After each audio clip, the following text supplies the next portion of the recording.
Hey, Donald Trump. It's just me, Paula Poundstone. I was just playing with the cats. In your press conference in the Oval Office yesterday, you said the reports of the deplorable conditions on the USS Abraham Lincoln aircraft carrier that's been deployed in the Middle East for months with no end in sight are fake. You said it was fake news. The reports came to light through communications from the sailors on the ship with their family members and the Stars and Stripes, the U.S. military's independent news source. Could I ask you a question? Didn't you spend the weekend at your golf resort in Bedminster, New Jersey, golfing not far from the reach of that young woman, Natalie Harp, who they call your human printer because she prints out positive stories to show you about yourself all day? Well, this is not a positive story about you, and it didn't just come out yesterday. And that's what I want to talk to you about.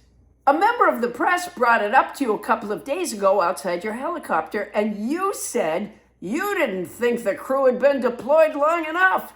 That's bold talk for a 5-time draft dodger whose closest thing to naval experience is removing lint from his own.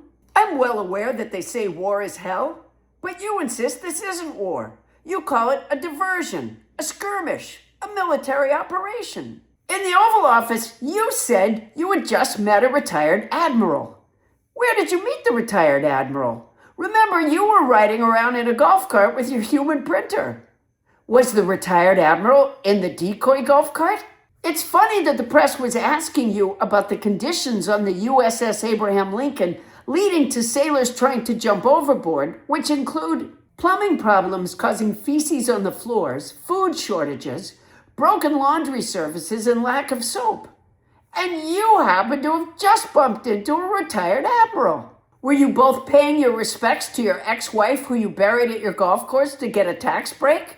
That's remarkable. There you were at the Dragon's Mouth, and you looked up, and there was the retired admiral, who you say said he was out on a ship even longer than these sailors. Which is weird because all the reports I've read say this ship has set a record. You also said the retired Admiral of Convenience said the USS Abraham Lincoln was beautifully maintained and beautifully taken care of. The retired Admiral isn't on the ship. Is he clairvoyant? Is he Retired Admiral Madame Sylvia? The ship may be beautifully maintained if you like feces, a small amount of rice and tortillas for breakfast, dirty laundry and bad smells. I mean, beauty is subjective. You think your Oval Office decorations are beautiful, and you like women with those inflated Mar-a-Lago landing pad lips, right?